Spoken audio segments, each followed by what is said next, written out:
الحمد لله رب العالمين والصلاة والسلام على أشرف الخلق أجمعين سيدنا ومولانا محمد وعلى آله وأصحابه ومن تبعه إلى يوم الدين. أشهد أن لا إله إلا الله وحده لا شريك له وأشهد أن محمدا عبده ورسوله لا نبي بعده. اللهم صل على سيدنا محمد النبي الأمي وعلى آله وصحبه وبارك وسلم.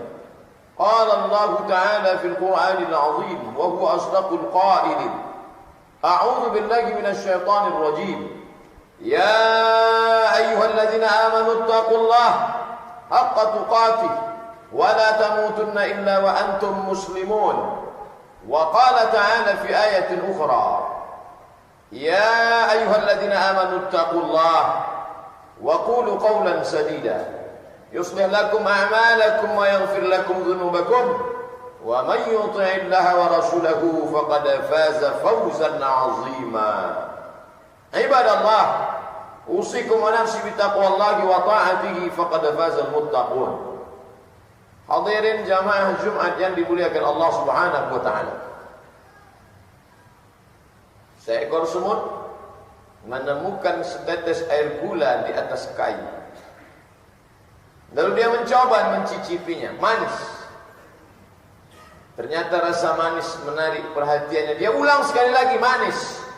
Lama-lama dia pun tertarik, terus dia cicipi, semakin manis. Akhirnya kedua kaki bagian depannya tertarik oleh gula. Sifat gula menarik. Pertama yang tertarik mulut, setelah itu kaki. Lama-kelamaan setengah badannya tenggelam dalam cairan gula itu. Dia pun mati dalam gula itu. Semut yang lain datang, tidak pernah mengambil pelajaran. Kembali semut yang lain mencicipi, manis. Dia rasakan lagi semakin manis. Lama-kelamaan kaki depannya tertarik, setengah badannya masuk dan dia tidak bisa keluar dari cairan gula itu. Dan dia pun mati juga. Semut ketiga, semut keempat, semut kelima. Pada akhirnya tetesan air gula itu semuanya mengering, berisikan bangkai-bangkai semut. Tapi semut tak pernah mengambil pelajaran.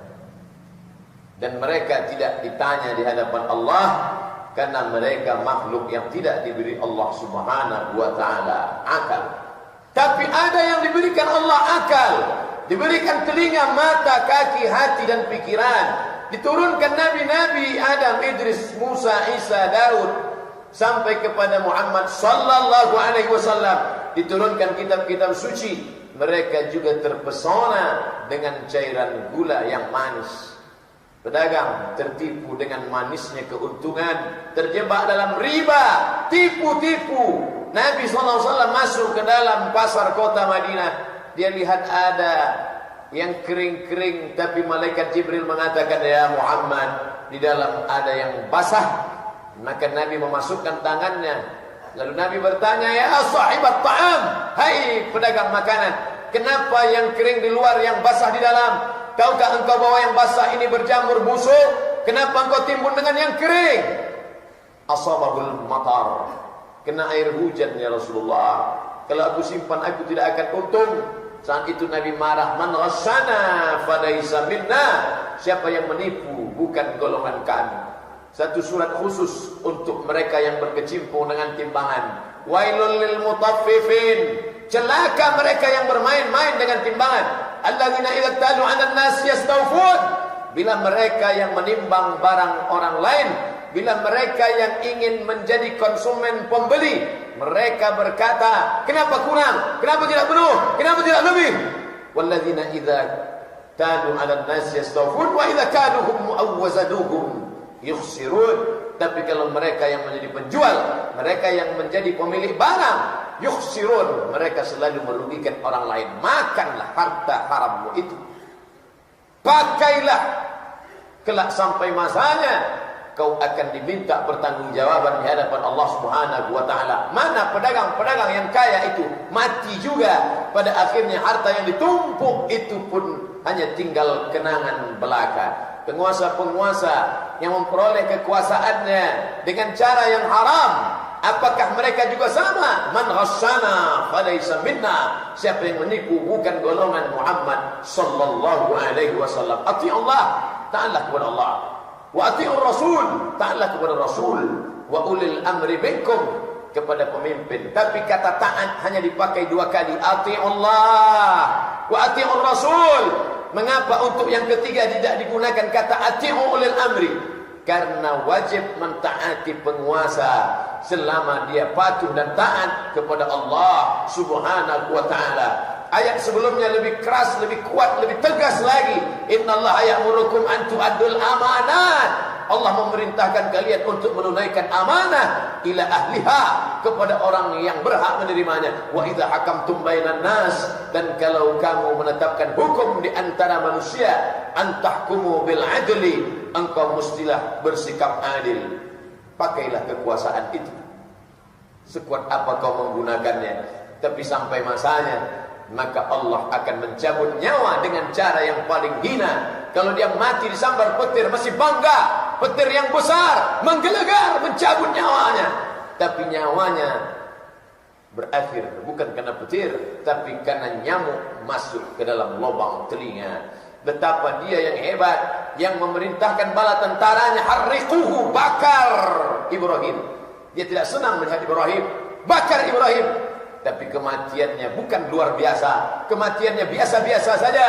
Bahkan tidak diprediksi oleh siapapun manusia. Mati dalam keadaan nyamuk, makhluk yang kecil. Allah tak malu menciptakan nyamuk. Innallaha la yastahi an yadriba masalan ma ba'udatan fama fawqaha. Allah tidak pernah malu menciptakan nyamuk atau yang lebih kecil daripada nyamuk. Ternyata matinya hanya karena seekor nyamuk. Namruz namanya. Dia sembelih anak-anak perempuan, dia sembelih anak-anak laki-laki. Anak perempuan dibiarkannya hidup karena dia tidak anggap itu sebagai ancaman bagi kekuasaannya. Dia lihat dalam mimpinya ada anak kecil yang menarik mahkotanya. Dia kumpulkan bala tentaranya. Dia tanya kepada penasehat-penasehatnya. Lalu dia tanya, apa yang kulihat dalam mimpiku ini? Penasehatnya berkata, ada anak kecil yang lahir dan dia akan mencabut mahkotamu dan kau tidak lagi menjadi raja. Maka langsung dia perintahkan semua anak yang lahir, tangkap, sembelih, potong hidup-hidup. Al-Quran kita buka di awal-awal surat Al-Baqarah bercerita tentang dia yuzabbihuna abna'ahum, menyembelih anak laki-laki, wa yasbahuna nisa'ahum, dia biarkan anak perempuan karena tidak akan menjadi ancaman. Apa yang terjadi? Kematiannya sangat memalukan. Mati hanya karena tersedak di tengah laut merah. Bayangkan bagaimana sakitnya tersedak saat kehausan sakaratul maut. Tersedak laut merah, kering, asin, masuk ke dalam paru-parunya. Ketika mumi-mumi itu ditemukan, mana mumi yang tenggelam di laut merah? Satu-satunya indikasi adalah ketika diperiksa di dalam paru-paru itu ada garam. Tidak mungkin garam bisa masuk ke paru-paru, karena Allah jaga ini. Ada saluran nafas, ada saluran minum, ada saluran makan. Tapi makhluk ini tak dapat membedakan mana saluran nafas, mana saluran minum. Masuk air garam laut merah ke dalam paru-parunya, mati dalam keadaan tersedak. Falamma adrakahul gharaqu, tapi Allah ingin abadikan jasadnya.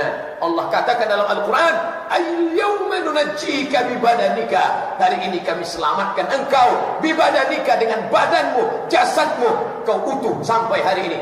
2017 jasadnya masih terbujur kaku di Museum Tahrir Square kota Kairo di tepi Sungai Nil, menjadi saksi yang dulu mentertawakan anak-anak.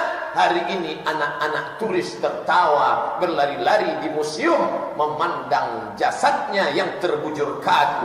Orang-orang yang sombong perlu melihat ini. Siapa dia? Fir'aun. Makamnya menjadi satu dari 7 keajaiban dunia. Tapi apa yang dia rasakan, tentulah sampai hari ini wajahnya menceritakan kesakitan yang luar biasa. Tapi semut-semut tak pernah mengambil iktibar pelajaran. Tipu-tipu, bohong-bohong, dusta-dusta. Isma syi'ta, hidup sesuka hatimu. Kau mau jadi Fir'aun, silakan. Kau mau jadi Namrus, silakan. Kau mau jadi penipu, pencurang, silakan. Fa in syi'ta Kalau kau mau sesuka hatimu silakan. Fa innaka mayyit, tapi ingat, kau akan jadi mayat, kau akan jadi bangkai yang bergelimpangan, hanya akan menjadi santapan cacing tanah. Ketika semua makhluk-makhluk yang hidup ini menjadi tanah, dari tanah kembali kepada tanah, tanaman yang kuntum mekar harum semerbak tak lama menjadi kuning, setelah itu layu dan mati, kembali kepada tanah, tumbuh tanaman yang baru. Anak kambing berubah menjadi induk kambing, induk kambing mengandung melahirkan anak kambing, induk kambing disembelih mati, dari tanah kembali kepada tanah, dan mereka tidak pernah diminta pertanggungjawaban atas apa yang pernah mereka lakukan. Tapi kita sudah terlanjur menjadi manusia, kita tidak pernah memilih. Ini pilihan Allah, ini kemuliaan. Laqad karramna bani Adam, kami muliakan anak cucu keturunan Adam ala katsirin minal khalqi, daripada makhluk-makhluk yang lain. Wa faddalnahum tafdila, kami muliakan mereka. Oleh sebab itu dikatakan jamaah Jumat yang dimuliakan Allah, bukan manusia yang memuliakannya. Hai Tuan yang amat berhormat, hai yang di-Pertuan Agung, hai orang yang dimuliakan, bukan. Allah yang memuliakanmu, Allah yang memuliakanmu. Laqad khalaqnal insana fi ahsani taqwim. Tapi jangan lupa, ada masanya. Summa radadnahu asfala safilin, kami balikkan dia ke dalam yang paling asfala safilin, terendah di antara yang rendah. Ini ujian hidup, menguji kualitas iman. Kalau emas diuji dengan api, bakar dia, nanti akan tampak apakah dia betul-betul emas murni 24 karat atau dia hanya batu hitam yang tak pernah berubah dengan panas. Maka dia diuji dengan hartanya, diuji dia dengan anaknya, diuji dengan bisnisnya, diuji dengan kekuasaannya. Ketika kekuasaan itu ada di tangan, dia tetap menolong agama Allah. Ketika harta itu ada di tangan, dia pakai menolong agama Allah. Ketika ilmu itu ada di kepalanya, pun dia pakai untuk menolong agama Allah.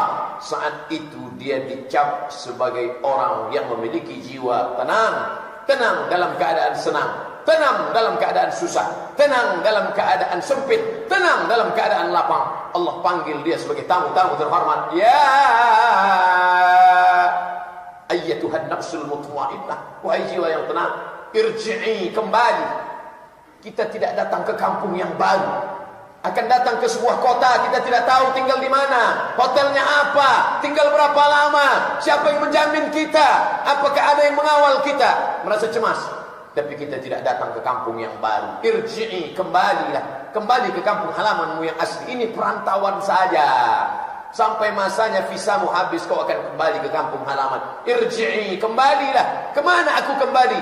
Ila rabbiki, kepada Rabb Allah, radiyatan mardiyah. Allah dalam keadaan ridha kepadamu, jiwamu pun ridha kepada Allah. Tiap pagi kita katakan raditu billahi rabba, aku ridha kepada Allah, maka ikutilah aturan Allah. Allah katakan haram, jauhi.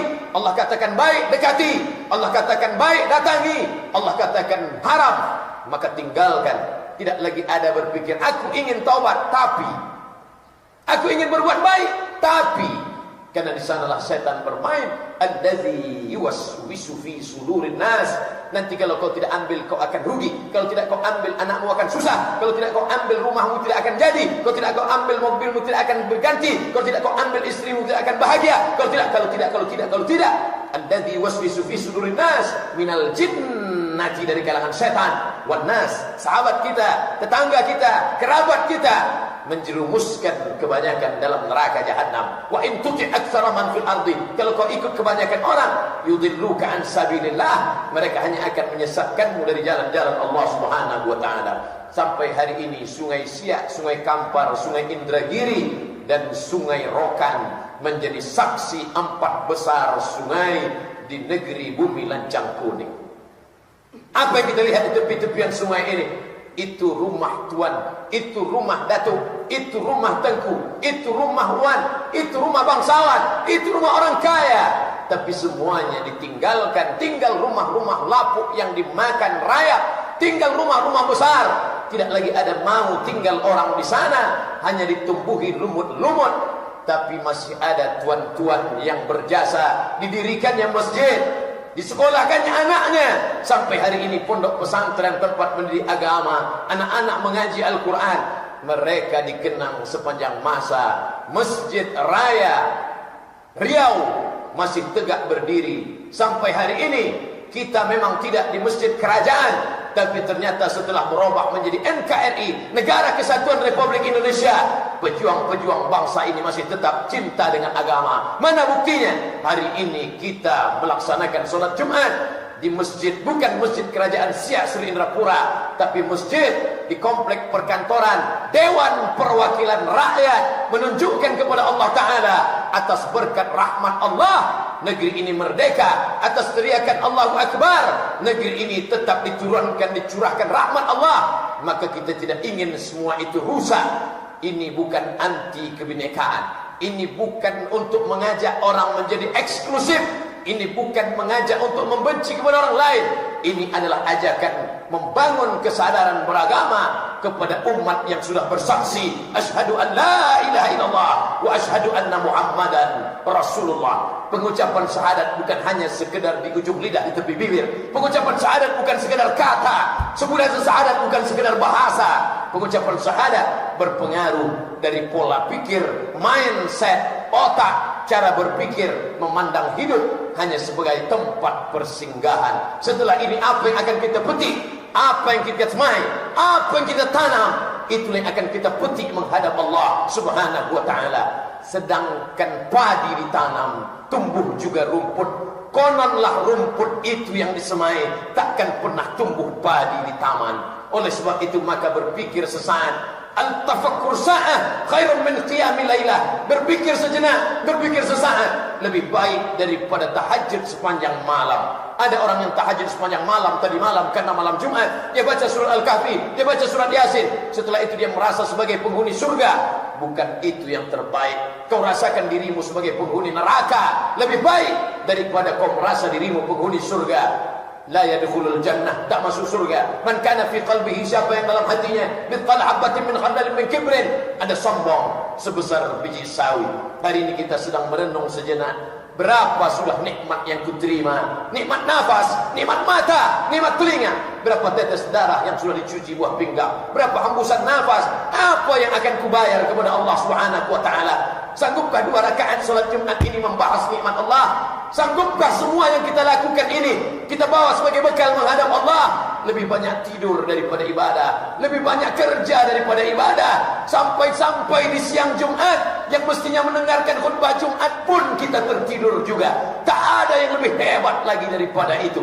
Kalau ada orang tertidur di waktu yang lain, masih ada kesempatan beribadah, tapi dalam ibadah itu pun juga melelapkan mata. Tak ada yang lebih hebat daripada itu. Apa yang akan kita bawa menghadap Allah Subhanahu wa ta'ala? Sampai masanya tak lagi dapat dibela oleh harta. Hari ini hartamu banyak, kau bayar pengacara per jam, per menit, per detik kau bayar. Dia akan bela karena kau tidak mengerti hukum. Dia akan bacakan pasal-pasal. Tapi sampai masanya harta tak lagi bermakna. Yauma la yanfa'u malun, hari itu harta tak bisa menolong, wala banun, anak tak bisa membantu. Yauma yafirul mar'u min akhihi, saudara kandung akan lari. Wa ummihi wa abi, ibu kandung pun tak bisa menolong anak yang dia kandung 9 bulan 10 hari, meregang nyawa dia lahirkan, tapi tak bisa dia tolong di hadapan Allah. Ayah yang berkering peluh keringat, tetes mata dan darah menetes, tapi tak dapat menolong di hadapan Allah. Wa sahibatihi istri wa bani, anak-anak buah hati belayan jiwa tak dapat menolong. Walaqad ji'tumuna furada, kau akan datang menghadap aku sendirian. Kama khalaqnakum awwala marrah, sebagaimana dulu kuciptakan kau sendirian, kau pun akan datang menghadap aku sendirian. Persiapkanlah amal ketika jasad masih tegak di atas muka bumi Allah, ketika ruh masih bersemayam di dalam jasad. Barakallahu li wa lakum fil Qur'anil azim, wa nafa'ani wa iyyakum bima fihi minal ayati wadh-dhikril hakim, wa taqabbala minni wa minkum tilawatahu innahu huwal ghafurur rahim.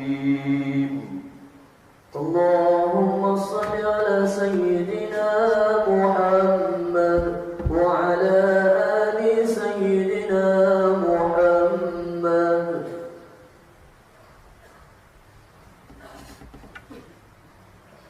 Alhamdulillah wa kafa, wassalatu wassalamu ala al-habib al-mustafa وعلى آله وأصحابه أهل التقى والوفاء. أشهد أن لا إله إلا الله وحده لا شريك له، وأشهد أن سيدنا ونبينا ومولانا محمدا عبده ورسوله وصفيه من خلقه وخليله، أدى الأمانة وبلغ الرسالة ونصح للأمة وتركنا على المحجة البيضاء ليلها كنهارها لا يزيغ عنها إلا هالك. اللهم صل على سيدنا محمد وعلى آل محمد كما صليت على إبراهيم وعلى آل إبراهيم إنك حميد مجيد.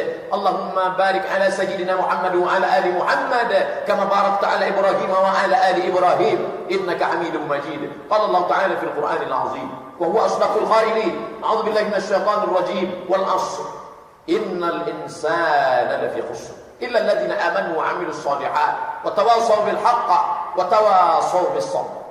وقال تعالى في آية أخرى: إن الله وملائكته يصلون على النبي يا أيها الذين آمنوا صلوا عليه وسلموا تسليما. اللهم اغفر للمسلمين والمسلمات والمؤمنين والمؤمنات الأحياء منهم والأموات برحمتك يا أرحم الراحمين. اللهم انصر إخواننا المظلومين في روهينيا، اللهم انصر إخواننا المجاهدين في فلسطين ومن مشارق الأرض إلى مغاربها.